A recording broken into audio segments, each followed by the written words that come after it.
It may have been the greatest army of all time, conquering and controlling an empire that stretched across the ancient Western world. It was ruthless, disciplined, and feared by all, not just by its enemies, who died in their millions, but by its own emperors, who often paid the price of the army's wrath. And yet, these soldiers were builders as well as destroyers, helping to spread a culture that became the bedrock of Western civilization. What was it that made this army so dominant? How was it able to rule and reshape the classical world? And why did it eventually fall? This is the story of the Roman war machine.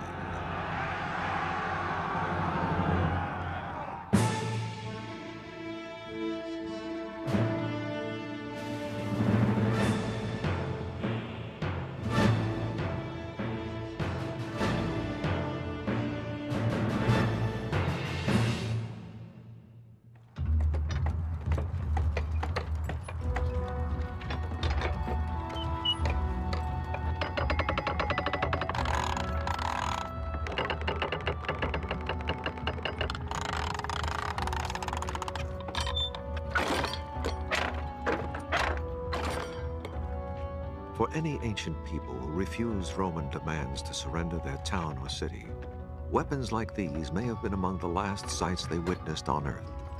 Siege warfare was one of Rome's greatest tools for winning and keeping control of its empire. The Roman siege weapons, adapted from the Greeks, gave them a tremendous versatility for conquest. This catapult for flinging heavy stones was called the ballista. These are really designed to batter away at either bodies of men or particularly gateways, stone walls. It would take a long time to knock down a decently built stone wall, but you can lob the balls over the walls and hit the defenders who are hiding behind. Now, the machine gets its power from twisted skeins of rope, which in ancient times were made of sinew or horsehair, and through each skein of rope goes an arm. So it's already under tension, and as they wind it back, the arms are put under increased tension. And we're using here a ball which is about the size of an orange, and this is found archaeologically very common. But the biggest ammunition from these machines comes from Israel, and that's in the form of stone balls weighing 100 weight. And to shoot that, the machine would be about 40 feet high. A different type of machine was the catapulta, built like a crossbow, that fired heavy arrows and bolts with deadly accuracy.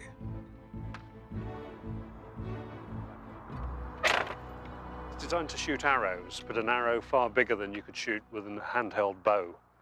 And it's an arrow like this. It's heavy, it's got a large square-shaped tip, which would penetrate armor, penetrate shields, penetrate men.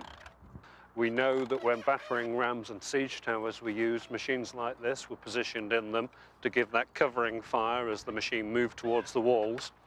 And in field battles as well, these were very useful.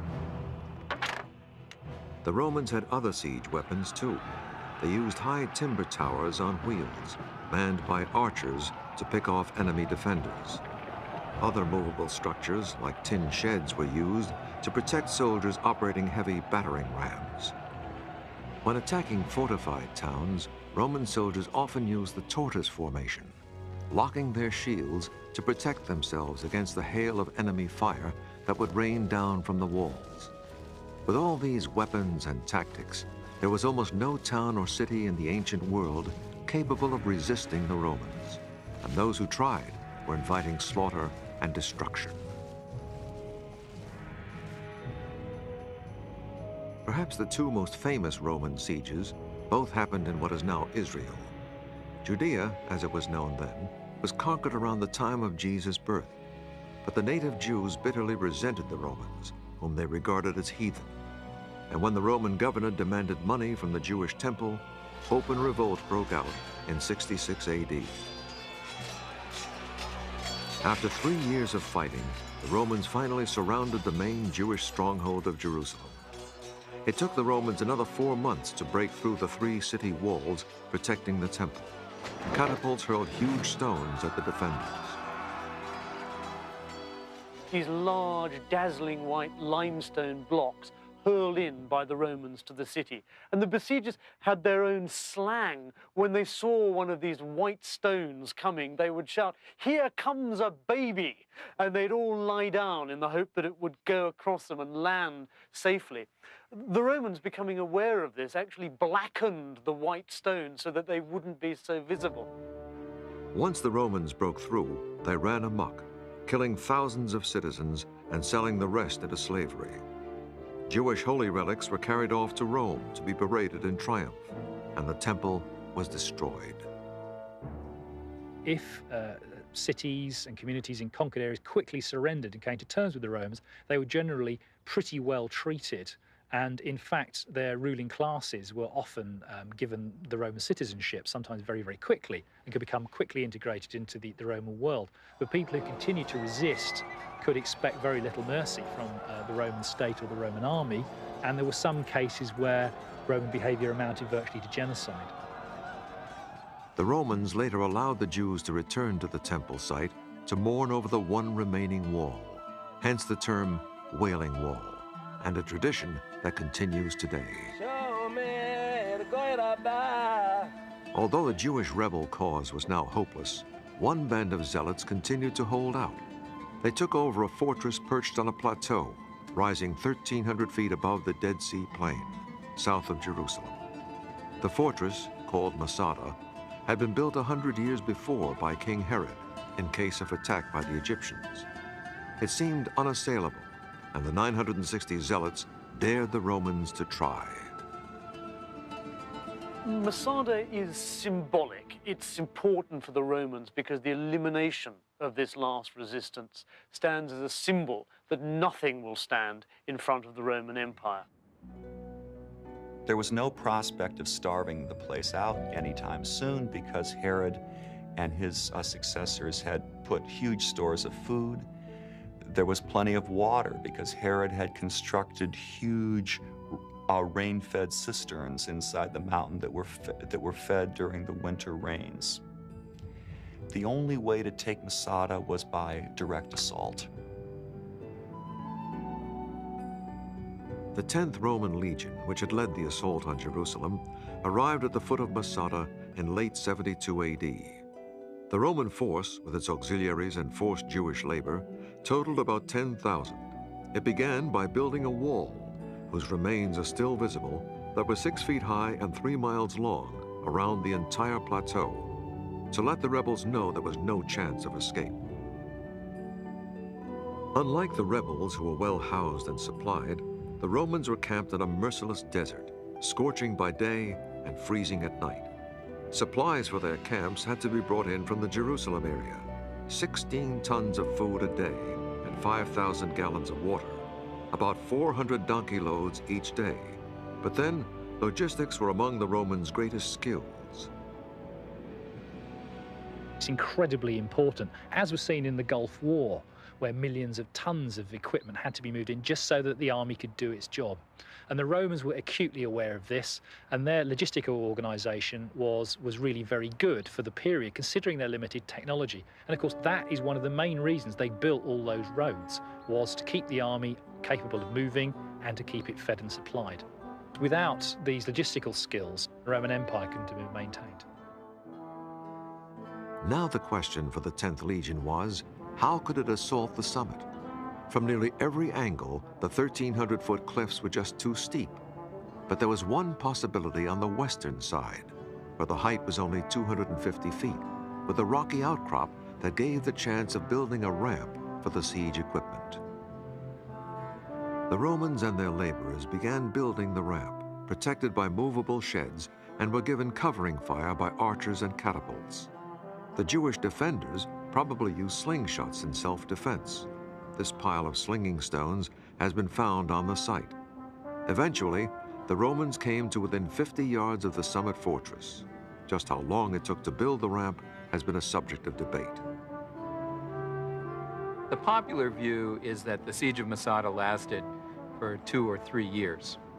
I don't think there's any reason to think that the siege lasted more than 4 to 8 weeks. Most Roman sieges were fairly short. Siege of Jerusalem one of the most hardest fought of ancient times, took 4 months. Once the ramp was finished, the Romans used their battering ram to break through the outer wall.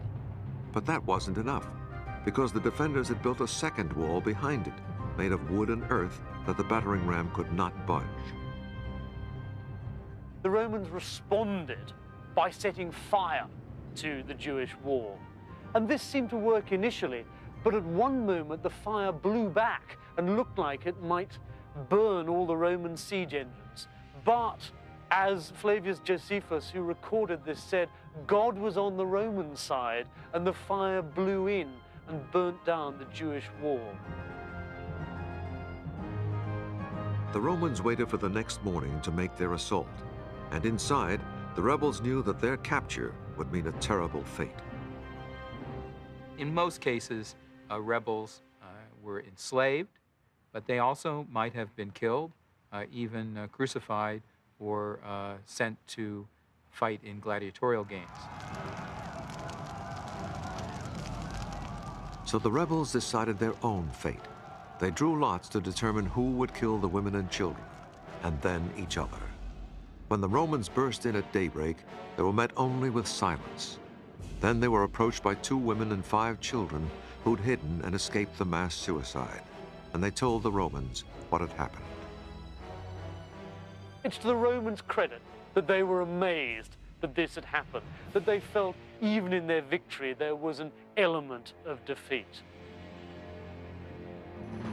Masada marked the end of the Jewish revolt, but it flared again 60 years later when the Romans decided to build a settlement on the ruins of the Jewish temple in Jerusalem. Jewish rebels fought the legions for 4 years, leaving many thousands of Jews dead. Many of the survivors were forced to leave Judea, hastening the Jewish dispersion.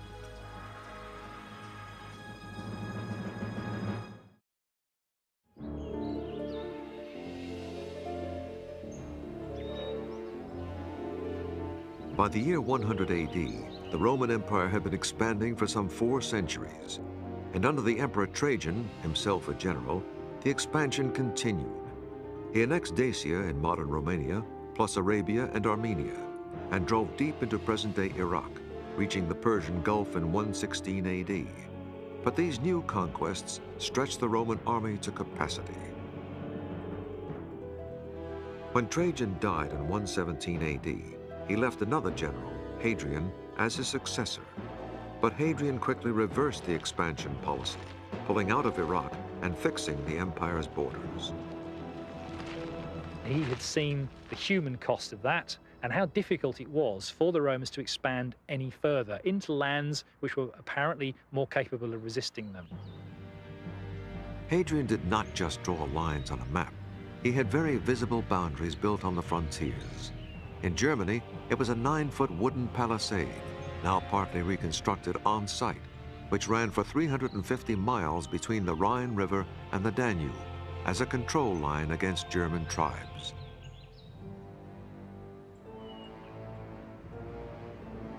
Even more emphatically, he ordered the building of Hadrian's Wall, running about 80 miles from sea to sea across northern England.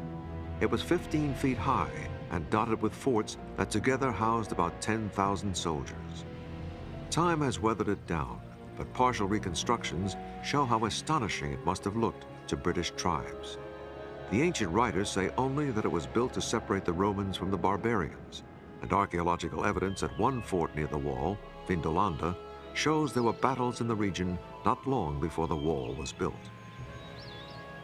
Romans had a lot of casualties, with commanding officers being killed. That's very unusual. And of course that, to a certain extent, gives a reason for building the wall. A lot of trouble, Hadrian puts it down, we'll make damn certain it doesn't happen again, build the wall. The soldiers themselves built the wall by hand. 3 legions, about 15,000 men, took nearly 10 years, and it was finished about 130 AD. But there were more than just defensive reasons for building it. Many believe Hadrian was making a statement to his own generals, who enjoyed the Roman tradition of conquest and booty. Under Augustus, Virgil writes his poem saying, you know, the gods have given Rome an empire without end, an empire without end in time or space. And this Hadrian says, you know, we're not going to have big wars of conquest. We're not going to keep on extending the empire. This is it. This is the end.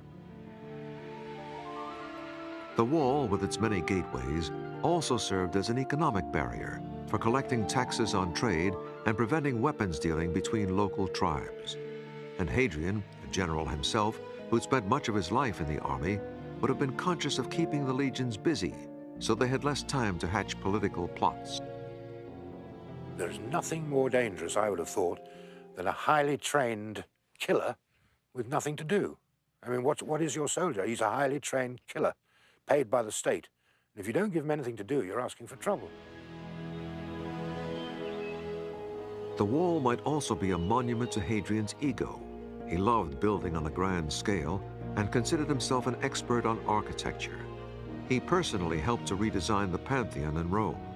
And Hadrian's own villa, just outside Rome, was so huge that it took 1,000 soldiers just to guard the perimeter. It covered 300 acres, twice the size of the city of Pompeii.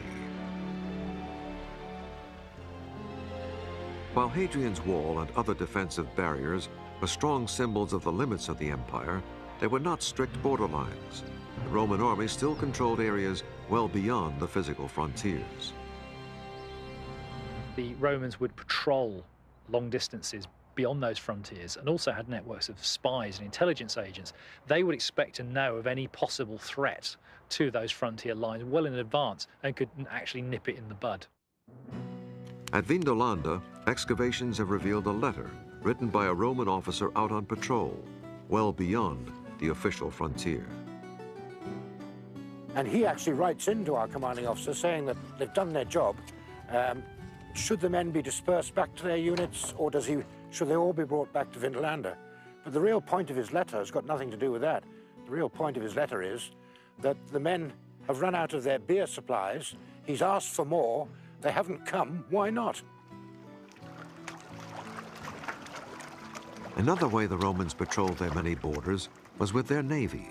The remains of these Roman ships were found buried in the muddy banks of Germany's Rhine River in 1981 by construction workers laying the foundations for a hotel.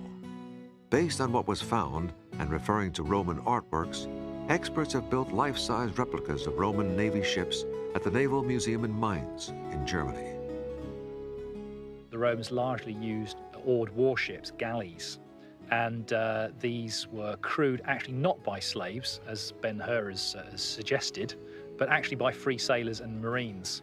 So a typical warship was actually quite small in the imperial period, maybe with a crew of not much more than 50, with its own individual officers and, of course, a captain. And a vessel like that would largely be used for maritime patrolling, keeping an eye on possible piracy and practices like that.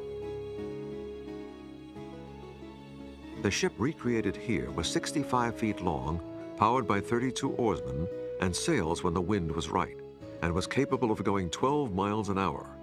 It carried extra soldiers apart from the rowers and was used to patrol trouble spots along the Rhine. Rome had naval bases throughout the empire, using the ships mainly for troop transport and protecting trade. For much of the empire's history, the Romans did not need to fight great sea battles, because after Rome conquered Carthage and Egypt, there were no other sea powers left.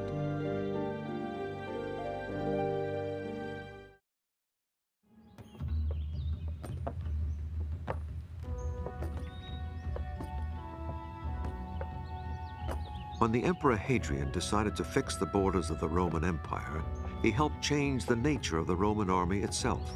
Instead of making new conquests, many soldiers now had fixed addresses on the frontiers as defenders rather than attackers. The forts reflect the change with a gradual shift from timber forts to stone forts. This is what a stone fort looked like in its day. This is the fort at Saalburg in Germany, rebuilt on the foundations of the original. Roman forts were usually sited at strategic points, like a mountain pass or a river crossing. They were rectangular, enclosing an area of up to 50 acres, and had defensive towers every 50 to 60 yards to launch missiles against attackers. There were also deep ditches around them to repel enemy raids. The fort's central building, the Principia, was the administration center, with offices set around a courtyard. But most of the fort was taken up with barrack blocks, in which the common soldier got to know his fellow legionaries more closely than he would have liked. This is one of many barrack rooms in the fort here at Chester's on Hadrian's Wall. And in this particular space, 8 soldiers would have spent their leisure hours, and this is where they would have slept. This whole area here would have been divided off by some kind of partition around about here. The room out at the front was probably where they kept all their equipment. So it was in an area like this that all of these soldiers actually had to eat and sleep. And in fact, they may have not have been on their own. It's quite possible that also some of them at least will have had their wives and children in here. This was a very crowded place. Living arrangements were much more civilized for the career officers, the centurions. In comparison to the spaces lived in by ordinary soldiers, a centurion had a whole house to himself. This large rectangular foundations here are the remains of one such centurion's house here at Chester's. And you can see there are a number of rooms. He had a separate living room, kitchen, storage facilities, bedroom. There was plenty of space for him and his family, his wife, his servants, all to live in together. And this actually reflects in stone the great difference in social standing between an ordinary soldier in one of these barrack rooms and a centurion. Centurions were paid at least 20 times as much as ordinary soldiers and had living accommodation appropriate to their standing. For the commanding officer, the living quarters were almost like a country villa, reflecting his position as a nobleman. The example unearthed at Vindolanda Fort on Hadrian's Wall came with central heating. The hot air, which is, the furnace must be next door, in comes the hot air, circulates around the pillars, and then it comes up through the walls. Now, in here we know there's a wall vent, there's another one here, and the hot air is drawn up through the walls and then out through the top. It's actually a very efficient heating system for a house. With one proviso, you do need half a dozen slaves to keep the boilers going. Because of the strict social order in Roman life, the commander did not socialize with the enlisted men. We've got the remains of the social diary of our commander Flavius Cerealis, covering a period of 2.5 years. And in that course of that time, he is giving quite a lot of dinner parties. Dinner parties for the governor of Britain when he comes here, dinner parties for fellow commanding officers, and once, rather nicely, a dinner party for his veterans, the soldiers who just recently retired. But there's no hint of all other ranks coming in and eating at the commander's table. The commander, unlike the common soldiers, was officially allowed to have his whole family live with him in the fort, and there is wonderful evidence of that. Here are the shoes of his wife, and it's so rare for us to be able to say that that little slipper belongs to Sulpicia Lepidina, wife of Flavius Cerealis. She has a very distinctive shoe size. Look at all these little indentations here. The shoe is stamped with the name of the maker, Lucius Aebutius Thales, and a sort of maple leaf stamped on it as well. And we've got several of her shoes, all the same little size. They have their 3 children with them there. And here's the little one's little boot. Now, that is a very expensive little boot. That's all hand-carved out of a single piece of leather. And he's even got his little studs in the bottom. And you can see how he's been going over on his heel, sort of dragging his typical small boy, I would think. Roman forts on the frontiers were like self-contained Roman towns. Almost every fort had a bathhouse, like this one excavated at Chester's on Hadrian's Wall. Romans were fanatical about bathing and hygiene, and their baths were an elaborate process. The soldiers also used the baths as a recreation area to relax away from the discipline of the fort. This bathhouse has been recreated at Xanten in Germany. We are in the bathhouse. Soldiers entered in this room, that's the changing room. They undressed and put their clothes in these boxes and went to the next room, to the bathroom. This is where they used to come first, to get clean. They put oil on their skin, and with this scraper, they took the oil off, they washed themselves, and they went into the bath. So this is the warm water bath. It was kept at the 100 degrees Fahrenheit by the furnace, which is next door. So people stayed in this warm water. After finishing, they went to the next bath, which is the cold bath. This is the cold bath, and Romans believed that it was good to take a cold bath to improve the blood circulation. So after finishing their bath in the cold water, they went to the club room.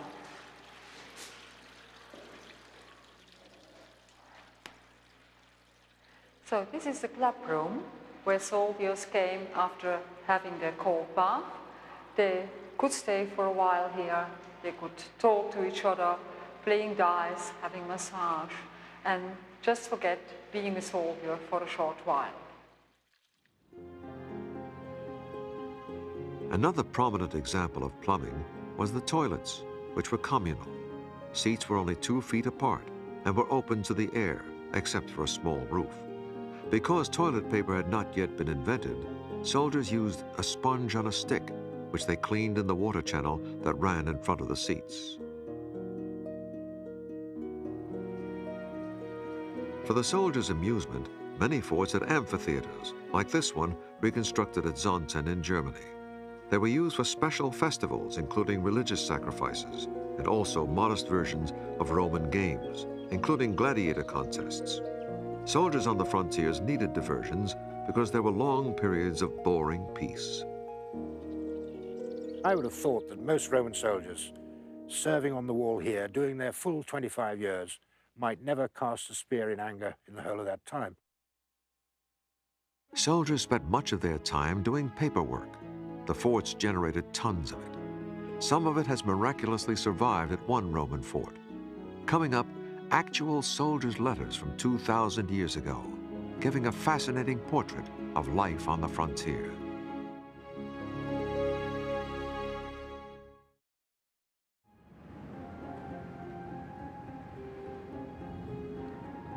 At a Roman fort in the north of England, archaeologists are discovering a treasure trove of personal items left by the troops, giving us an amazingly intimate portrait of the Roman soldier's life.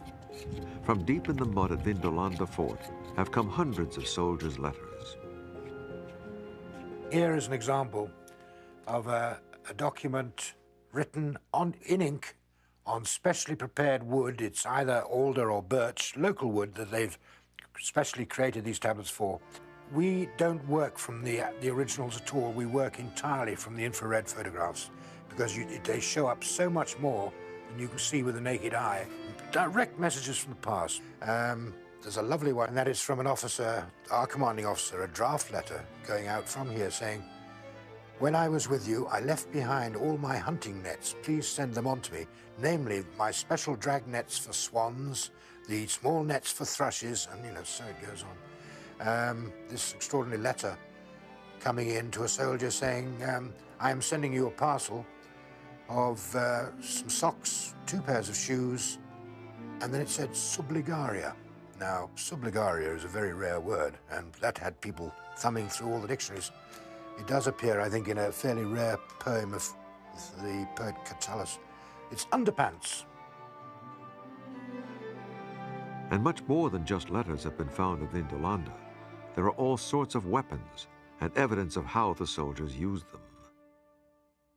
Often we pick up a thing like this, which is the skull of a Roman cattle, a cow or an oxen or something.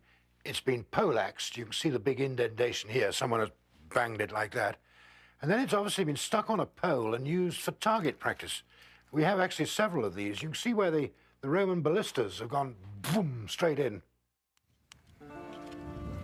The deep soil and mud at Vindolanda is so well suited to preserving ancient artifacts that even Roman textiles have been found in good condition. That is what it looks like. It's a Roman bandage made of some quite good quality local wool.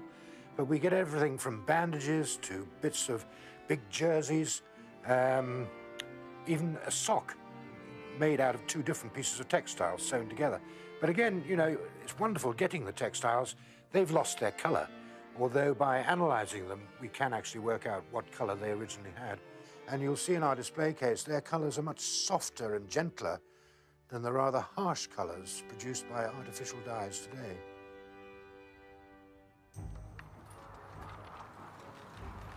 Being a Roman soldier fighting against barbarians may have seemed a risky business, but in fact, Roman soldiers were more likely to reach the age of 40 than the average Roman male citizen. Soldiers were well housed and well trained, and had a better diet than many city dwellers. They were given daily rations of corn, wine, vinegar, and salt, plus vegetables, poultry, fish, and cheese whenever they were available. It's interesting that bad food, which is one of the constant complaints of soldiers through the ages, is not mentioned in any of our sources as a complaint of Roman soldiers. Another reason for higher life expectancy was the medical attention the army received.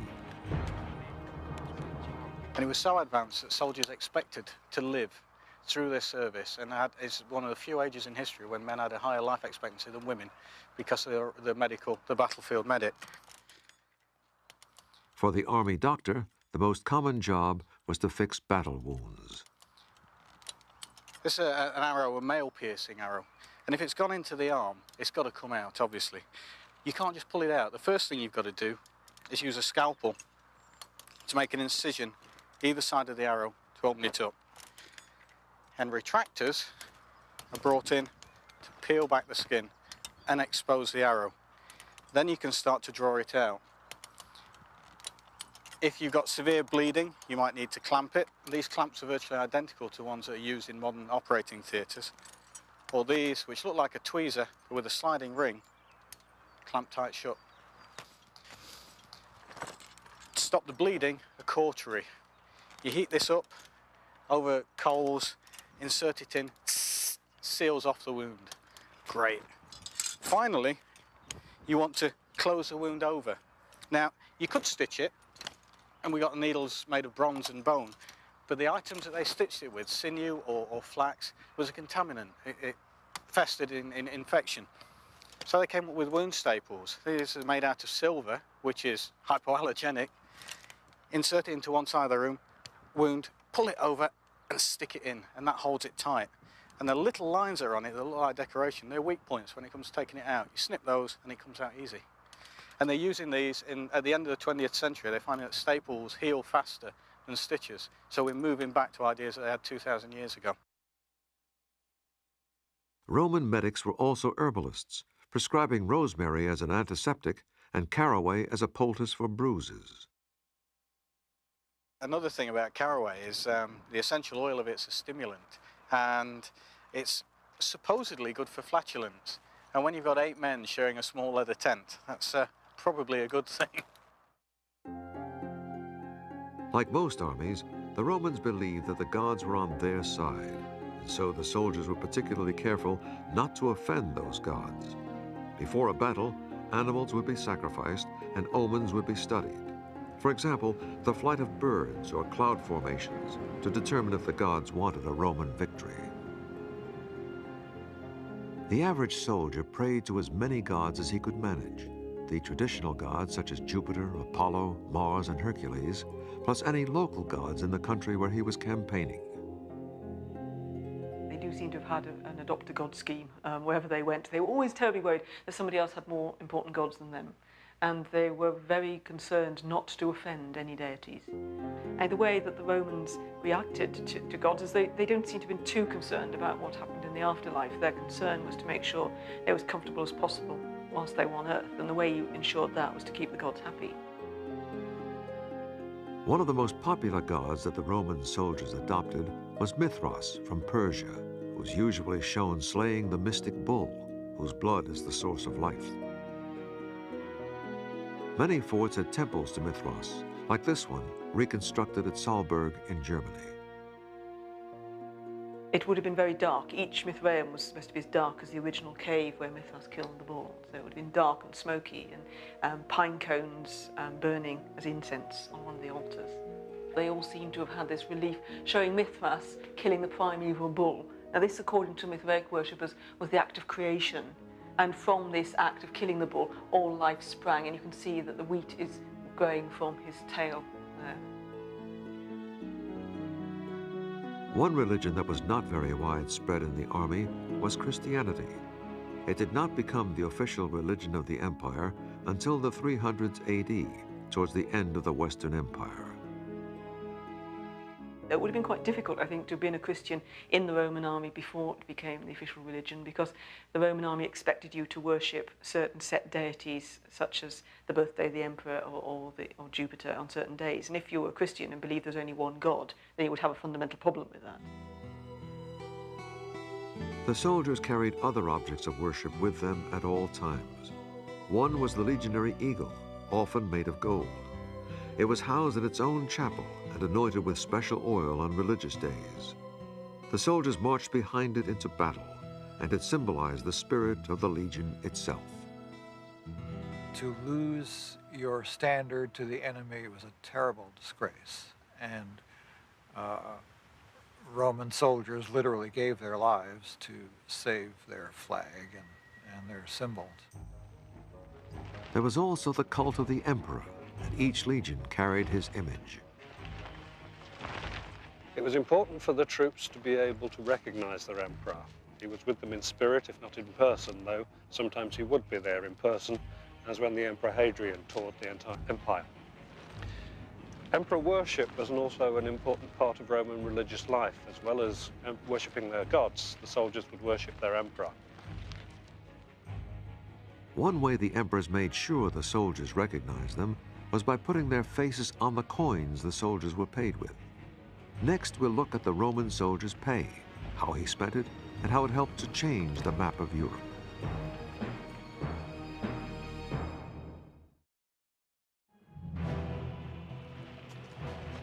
Roman soldiers had something that few other people in the ancient world ever had: regular pay.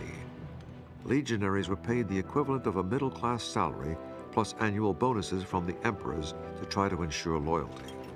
To emphasize that point, the emperors put their own faces on the coins, like these found at Vindolanda Fort in northern England. There's a nice sestertius of the Emperor Trajan. Fairly normal coin on a find on many sites. It's all green and mouldy, but that is how Roman coins normally come out. But on a site like this, where we've got these rather special levels buried deep down, that is the same issue of coin coming from the early levels. I mean, you know, you'd think that was gold, but it's not. It's a nice, shiny bronze coin in excellent condition, no corrosion, nothing. The soldiers' savings were kept in special strong rooms at the forts, like this rare surviving example at Chester's Fort on Hadrian's Wall. It was an ancient mini version of Fort Knox. This was probably one of the safest places for money to be anywhere in the Roman province of Britain, because you've got 500 soldiers guarding it, and they're guarding a lot of their own money, because Roman soldiers had about a third of their pay kept back as a compulsory savings scheme.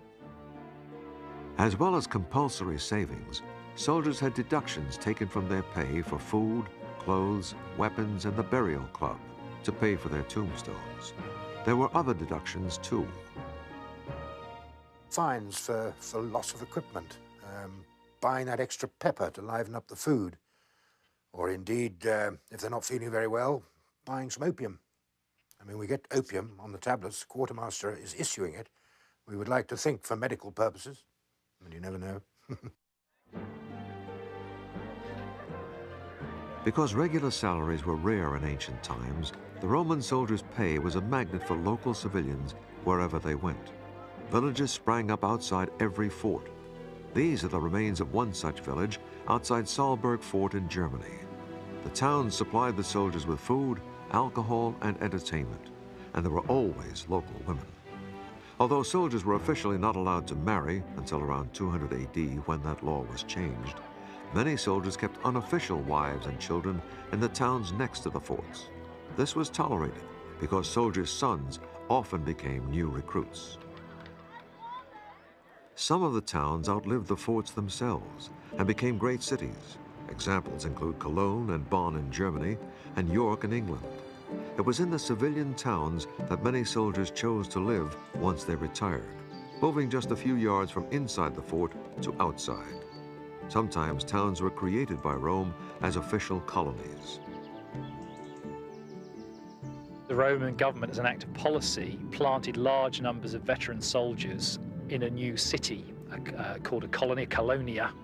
And often these were actually converted military bases, so a military base directly becomes a city.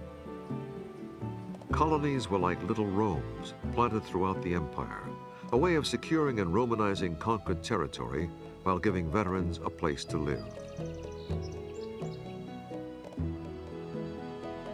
One example was Fréjus, now a modern city on the French Riviera, which served a double purpose, as a naval base and a colony founded by Augustus for veterans and civilians.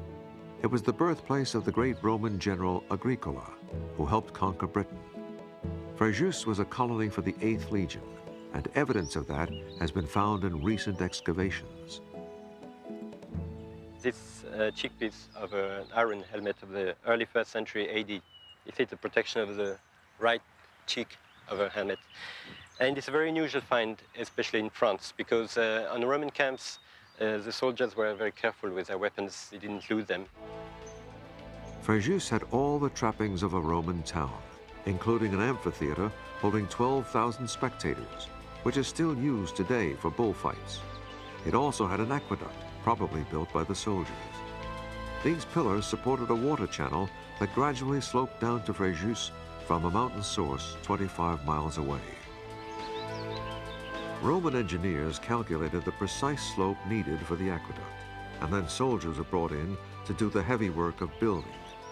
To build the water channel, the Romans used a technique builders still use today. They built a wooden mold, then filled it with concrete. They just had to put some planks here inside the channel, and then they had the mold, internal mold for it, and then they could pour the concrete between the two parts, just as we do now with the concrete. You know, the Romans used the concrete in the same way as we do. The building skills of the army helped to change the face of the empire. Soldiers built not only military structures like forts and Hadrian's Wall, but also had a hand in some of the many beautiful and enduring civilian works right across Europe and the Middle East that helped put Rome's particular stamp on its hard-won territories. For the Romans, however, spreading their civilization carried unexpected dangers. It made the empire an inviting target for those living outside the borders, and would lead to invasion by envious barbarians that would eventually bring the empire to its knees.